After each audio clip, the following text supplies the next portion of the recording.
پیغمبر نے ایک بہت بہترین راہ حل بتایا. وہ راہ حل کیا تھا؟ پیغمبر نے اپنے دوست سے ابا اتاری, اس کو زمین پر بچھا دیا اور حجر اسود کو اس درمیان میں رکھا. اس کے بعد پیغمبر نے ایک بہترین کام وہ کیا کہ ہر قبیلے سے کہا کہ تم اس رضا کا ایک ایک حصہ پکڑ لو. تو اس طرح سے ہر قبیلہ حجر اسود کے رکھنے میں سب کا ہاتھ شامل ہو گیا, اور پیغمبر نے بہترین کام. اب جب یہ لوگ قریب ہو گئے تو پیغمبر نے حجر اسود کو اپنے ہاتھوں سے اٹھا کر خود خانہ کعبہ میں نصب کر دیا. تو یہ اتنا بڑا کام پیغمبر اکرم کے ہاتھوں سے ہوا. اس کے علاوہ اسی عمر کا ایک پیغمبر کا ایک مختصر سا واقعہ اور ہے.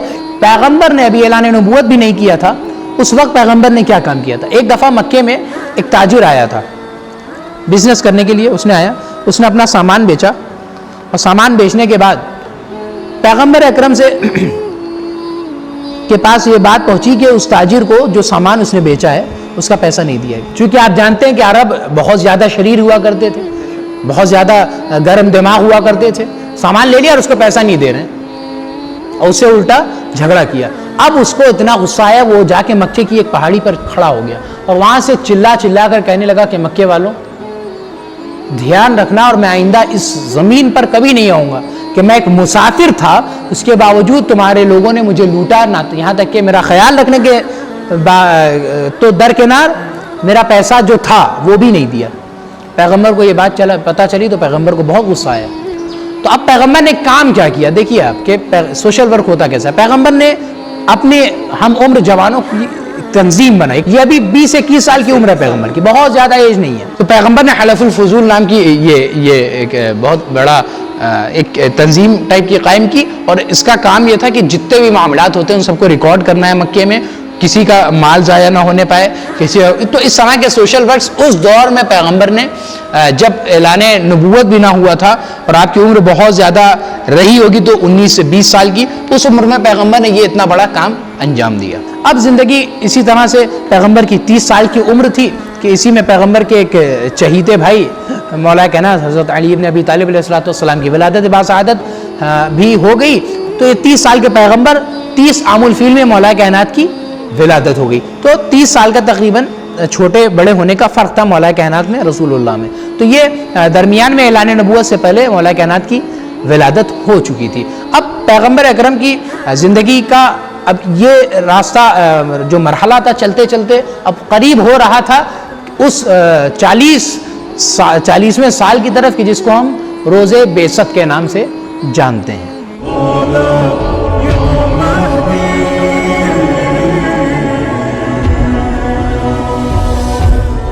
اس سے پہلے کہ ہم اناؤنسمنٹ آف پروفیسی پہ جائیں, اعلان نبوت کے ٹاپک پر بحث کریں تھوڑی بہت, اس سے پہلے میں ایک اور اہم پوائنٹ جو پیغمبر کی زندگی کا تھا وہ ہے پیغمبر کی شادی کا.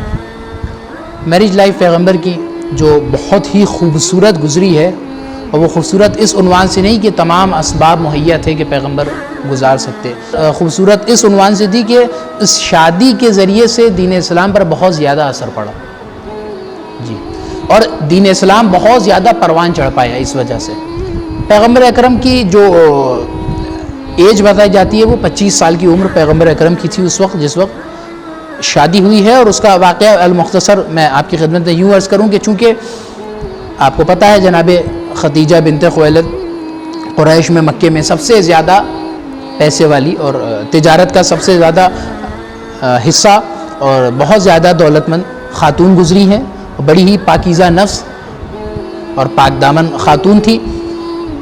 تو لوگوں کو جن کو بزنس کرنا ہوتا تھا, تجارت کرنا ہوتا تھا, وہ آپ سے پیسہ لیتے تھے یا آپ انہیں اپنا سرمایہ دیتی تھی, وہ جا کر بیچ کر آ کے لا کر دے دیتے تھے, اور جو رقم ہوتی تھی وہ آپ کو مل جایا کرتی تھی.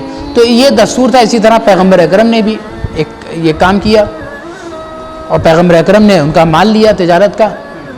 اور ایک پوائنٹ اور آئے گا ابھی اس میں, اور اس کے ساتھ ساتھ جناب خدیجہ نے ایک خادم کے طور پہ پیغمبر کے ساتھ حوالے کر دیا ایک آدمی کہ جو جائے اور ساتھ میں دیکھے کہ کیسے معاملہ کیا ہو رہا ہے اور کس طرح سے انجام پا رہا ہے. وہ شخص گیا پیغمبر کے ساتھ, اور جس طرح سے آپ نے واقعہ سنا تھا پیغمبر کا کہ 12ویں سال کے تھے جب جناب ابو طالب لے کر گئے تھے شام کے سفر پہ, ویسا ہی کچھ یہ واقعہ ہے کہ پیغمبر اکرم کے ساتھ یہ شخص گیا, اور یہ ویسے ہی باتیں بیان کرتا ہے کہ ہم ایک درخت کے نیچے ٹھہرے اور وہاں پر ایک بادل سایہ کیے ہوئے تھا ہمارے ساتھ ساتھ, ہم کھانا کھانے بیٹھے تو اس وقت بھی ایسا تھا, ہم سوار تھے تو بادل سایہ کیے ہوئے تھا, اور بہت ساری چیزیں وہ سفر میں جو حالات پیش آئے اور وہاں پر بھی ایک آدمی ملا کہ جس نے جیسا کہ وہاں پہ راہب ملا تھا ویسے ہی اس نے خبر دی کہ یہ پیغمبر ہیں اور بات چیت کی ان سے. المختصر تو جب یہ سفر سے لوٹا تو جناب خدیجہ نے نوٹس کیا, پیغمبر کو آتا ہوا دیکھا کہ ان کے سر پہ بادل سایہ کیے ہوئے ہیں. اس کے علاوہ جب یہ نوکر گھر آیا جناب خدیجہ کی خدمت اور رپورٹ دینے لگا کہ کیسے کیسے مال بکا اور کیا ہوا, کیا منافع, کیا پروفٹ, اس نے ذکر کیا کہ میں نے یہ چیزیں راستے میں دیکھی اور یہ آدمی بلا شک و شبہ بہت ہی اونچے مقام و منزلت کا ہے. تو جناب خدیجہ نے اس سے کہا کہ تم یہ بات اب بتا رہے ہو, یہ میں بہت پہلے سے نوٹس کر رہی ہوں. یہ رسول خدا کے بارے میں وہ بتا رہا ہے؟ جی, وہ شخص بتا رہا تھا. تو جناب خدیجہ نے کہا میں پہلے سے ہی نوٹس کر رہی ہوں, تم نے کوئی نئی بات مجھے نہیں بتائی ہے, اسی لیے میں نے اسے تمہیں ان کے ساتھ بھیجا تھا کہ تم دیکھو. تو پھر اب جناب خدیجہ نے یہاں پر اپنے چچا کے ذریعے سے رشتہ بھجوایا. جی, ان کے چچا کے ذریعے سے رشتہ پہنچا. اگرچہ خاندان والوں نے اعتراض کیا کہ محمد کے پاس تو کچھ بھی نہیں ہے, وہ الٹا تمہارا مال لے جا کر بیچ رہے ہیں, ان کے پاس اپنا ذاتی سرمایہ بھی نہیں ہے, بہت زیادہ پیسہ نہیں تو کیسے شادی کر سکتی ہو. تو انہوں نے مگر بہرحال اپنی بات پر قائم رہی اور جناب ابو طالب کے گھر رشتہ بھجوایا پیغمبر اکرم کا. جناب ابو طالب نے قبول کر لیا. اب جو پیغمبر کی شادی ہوئی تو اس شادی میں نکاح پڑھا گیا. پیغمبر کی طرف سے جناب ابو طالب تھے اور جناب خدیجہ کی طرف سے ان کے چچا تھے. ان دونوں نے خطبہ نکاح پڑھا اور جناب ابو طالب نے نکاح کیا. اب آپ یہاں پر دھیان دیجئے کہ اتنے زیادہ اعتراضات جو جناب ابو طالب کے اوپر کیے جاتے ہیں, لوگوں کو ذرا غور کرنا چاہیے کہ وہ ابو طالب جس نے خود پیغمبر اکرم کا نکاح پڑھا ہو, وہ کس طرح سے غیر معتبر ہو سکتا ہے؟ یہ دونوں کی ہی روایت میں ہے. جی جی جی, یہ دونوں جگہ پایا جاتا ہے. جی بے شک پایا جاتا ہے, ان کے یہاں بھی روایت پائی جاتی ہے. اور جناب ابو طالب نے ایک بہترین جملہ کہا, میں آپ کے سامنے عرض کروں وہ جملہ کیا تھا. انہوں نے جملہ کہا خطبہ نکاح میں, جناب ابو طالب نے کہا بسم اللہ الرحمن الرحیم الحمدللہ جعلنا من زرع ابراہیم وذریت اسماعیل. تو الحمدللہ الذی جعلنا, ساری تعریفیں اس اللہ کے لیے کہ جس نے ہمیں قرار دیا ابراہیم کی نسل سے اور اسماعیل کی ذریت سے. تو اب اس سے جناب ابو طالب نے دو باتیں بتا دی. دوسری بات میں پہلے بتا دوں, وہ دوسری بات کیا کہ جناب ابو طالب اپنا سلسلہ نسب بتا رہے ہیں کہ ہمیں معمولی انسان نہ سمجھنا, ہم ابراہیم اور اسماعیل پیغمبر کی نسل میں سے ہیں. دوسری پہلی بات کیا تھی؟ وہ پہلی بات یہ کہ آپ دیکھیں یہاں پر جناب ابو طالب نے ایک جملہ استعمال کیا الحمدللہ. اب آپ مجھے یہ بتائیں کہ قرآن مجید کب نازل ہوا, کتنا لمبا ڈسٹینس ہے؟ 25 سال کے پیغمبر اکرم ہیں, 40 سال میں اعلان رسالت ہوگا, یعنی پہلی وحی جو پیغمبر کے اوپر قرآن کی شکل میں آئی وہ 15 سال بعد آئی. جی 15 سال بعد جا کے قرآن مجید کے نزول کا سلسلہ شروع ہوا. تو 15 سال بعد جا کر قرآن مجید کے نزول کا سلسلہ شروع ہو رہا ہے, اور جناب ابو طالب نے قرآن مجید کا سورہ 12 اس میں یہ لفظ دہرایا گیا الحمدللہ رب العالمین, یہ لفظ دہرایا گیا. اب آپ دیکھیں جناب ابو طالب نے جس جملے کو اتنی پہلے استعمال کر لیا تھا وہ قرآن مجید 15 سال بعد استعمال کر رہا ہے. تو اب یہ دو حال سے خارج نہیں ہے, یا تو اللہ کو جناب ابو طالب کا جملہ اتنا پسند آ گیا تھا کہ اس نے قرآن میں استعمال کر لیا, یا جناب ابو طالب کو پتا تھا کہ کتاب خدا میں یہ جملہ آنے والا ہے. تو یہ عظمت جناب ابو طالب ہے. الغرض شادی ہو گئی اور بہت ہی خوبصورت زندگی پیغمبر کی تھی. میں نے عرض کیا چونکہ جناب خدیجہ کے پاس مال و ثروت اچھا خاصا تھا, جو پیغمبر کے مشکل کے دور میں اسلام کے بہت مددگار ثابت ہوا. 15 سال یہ گزرے. اب ہم آتے ہیں پیغمبر کی, مطلب یہاں پہ شادی کا بھی بہت سگنیفیکنس ہے, امپورٹنس ہے انسان کی زندگی میں. جی جی جی, اب دیکھیے سنت رسول بھی ہم اس کو کہہ سکتے ہیں, یہ بہت ہی سگنیفیکنٹ ہے. جی جی جی, بہت زیادہ اہمیت رکھتی ہے. پیغمبر کی حدیث بھی موجود ہے کہ جو میری سنت پر عمل کرنا چاہتا ہے تو اسے چاہیے کہ وہ شادی کرے. اور یہاں تک کہا ہے کہ جو میری سنت سے منہ پھیرے گا تو وہ ہم میں سے نہیں ہے, یعنی مسلمان نہیں ہے. بہت زیادہ اسلام میں شادی پہ اہمیت دی ہے. اب ہم آتے ہیں پیغمبر اکرم غار حرا میں, کہ جس کو جبل ثور بھی کہا جاتا ہے. مکے میں ایک بہت اونچا پہاڑ نہیں ہے, اس پہاڑی پہ پیغمبر عبادت کیا کرتے تھے, معمولاً عبادت کیا کرتے تھے. اور اسی پہاڑ پر ایک دفعہ پیغمبر عبادت میں مصروف تھے, 40 سال کی عمر ہے. تو پیغمبر نے محسوس کیا کہ ان کے کانوں میں آواز آئی یا محمد. پیغمبر نے ادھر ادھر دیکھا تو کوئی دکھائی نہیں دیا. پھر آواز آئی یا محمد. اب جو پیغمبر نے دیکھا تو ایک نورانی شکل میں ایک فرشتہ کھڑا تھا سامنے. وہ جناب جبرائیل علیہ السلام. اب جناب جبرائیل نے کہا یا محمد اقرا، اے محمد پڑھو. تو اب یہاں پر پیغمبر نے کہا کہ ما اقرا، میں کیا پڑھوں.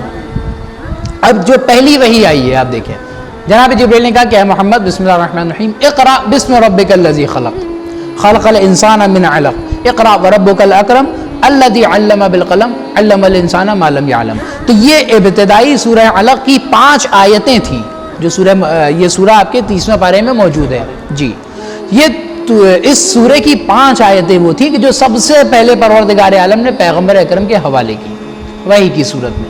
تو اب یہاں سے آغاز اعلان رسالت ہونے جا رہا ہے.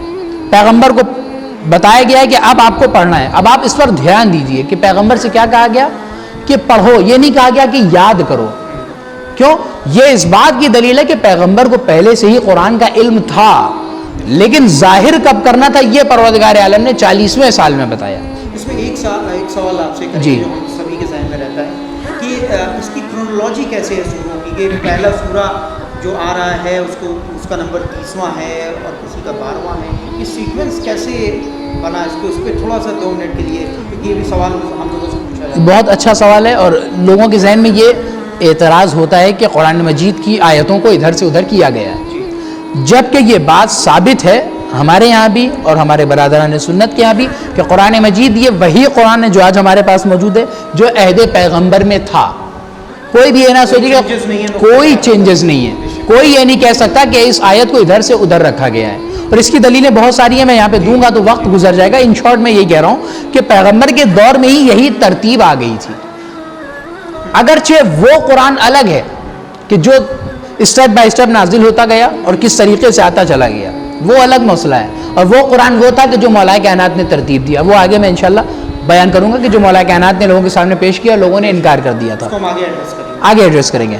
تو اب یہ پیغمبر کے اوپر وہی آ چکی ہے. اب یہیں پہ جناب جبرائیل نے وضو اور نماز کی طرف پیغمبر کو اشارہ کیا کہ یوں وضو کیجئے، یوں نماز پڑھیے. تو اب یہاں پہ تاریخ کہتی ہے کہ سب سے پہلی نماز جو پیغمبر اکرم نے اس غار میں پڑھی وجوب واجب ہونے کی حیثیت سے، وہ نماز ظہر تھی. جی، نماز ظہر سے آغاز کیا گیا. اب یہاں پر لوگوں کے ذہن میں ایک سوال اٹھتا ہے کہ کیا پہلی بار زندگی میں پیغمبر نے نماز پڑھی؟ اس سے پہلے نماز نہیں پڑھتے تھے تو عبادت کا کیا طریقہ تھا؟ یہ ایک بڑا سوال ہے کہ نماز تو ابھی آئی نہیں ہے. قرآن مجید کی 5 آیتیں اور ان 5 آیتوں میں نماز کا ذکر بھی نہیں ہے. اور نماز کب آئی ہے یہ بھی ابھی میں آگے بتاؤں گا کہ نماز جا کے پہلی ہجری میں آئی ہے، یعنی 13 سال کے بعد، ہجرت کے بعد آئی ہے نماز کا حکم اور روزے کا حکم، زکوٰۃ و خمس کا. یہاں پہ پیغمبر اکرم کیا پہلے نماز نہیں پڑھتے تھے؟ اور نماز کا طریقہ وہ تھا کہ جو طریقہ جناب ابراہیم کے دور سے چلا آ رہا تھا. یہ وہ سنت تھی. اور ایک واقعہ بھی تفصیل سے پایا جاتا ہے کہ خود پیغمبر نے ہی نہیں جبکہ مولا کائنات نے بھی نماز پڑھی ہے اعلان رسالت سے پہلے. تو وہ نماز جیسے ہم پڑھتے ہیں ویسے ہی واجب نماز کی طرح. جی، اس کا طریقہ کچھ جدا ہو سکتا ہے، رکعتوں میں فرق ہو سکتا ہے، لیکن نماز جی اس کو نماز ہی کہا جائے گا. مولا کائنات نے، پیغمبر نے نماز پڑھی ہے. اور یہ بہت کم عمر کا واقعہ ہے پیغمبر کی، یہ میں اس کو چھیڑنا نہیں چاہتا. خیر، پیغمبر اکرم کو نماز بتائی گئی، پیغمبر نے نماز پڑھی ظہرین کی. اب جب وہ غار سے آئے واپس گھر پہ تو سب سے پہلے جناب خدیجہ کو اطلاع دی، اور جناب خدیجہ نے اپنے ایمان اور اسلام کا اظہار کیا. اگرچہ پہلے سے یہ عقیدہ تھا کہ یہی پیغمبر ہیں، کیونکہ جناب خدیجہ علامتیں دیکھ چکی تھیں، تبھی تو شادی کی تھی، جانتی تھی، ایمان بھی تھا، لیکن اظہار اسلام کا وقت یہ تھا. ایسے ہی مولا کائنات کے لیے بھی ملتا ہے کہ جو لوگ کہتے ہیں کہ بھائی علی سب سے پہلے اسلام لے کر آئے، یہ کہنا غلط ہے کہ علی سب سے پہلے اسلام لے کر آئے، بلکہ یہ کہنا چاہیے کہ علی نے سب سے پہلے اسلام کو ظاہر کیا ہے. پریزنٹ کرنے کا موقع یہ تھا، اس سے پہلے تو موقع نہیں تھا، کوئی موقع نہیں تھا. جیسے پیغمبر، ایسا نہیں کہ پیغمبر 40 سال کی عمر میں نبی بنے، نبی تھے، حکم الہی نہیں تھا یہ. جی، کہ حکم الہی نہیں تھا کہ تمہیں نبوت کو اپنی ظاہر کرنا ہے. تو اب یہ پیغمبر نے یہ بتایا. اب اس کے بعد جو نماز ہوئی ہے، اور بعض روایتوں کے مطابق عصر کی نماز جو تھی وہ پیغمبر نے پڑھائی ہے، ان کے پیچھے مولا کائنات نے پڑھی ہے، ان کے پیچھے جناب خدیجہ نے، یعنی یہ وہ پہلی نماز جماعت ہے جس میں پیغمبر نماز پڑھا رہے ہیں، مولا کہنا جناب خدیجہ ماموم کی حیثیت سے نماز میں شامل تھی.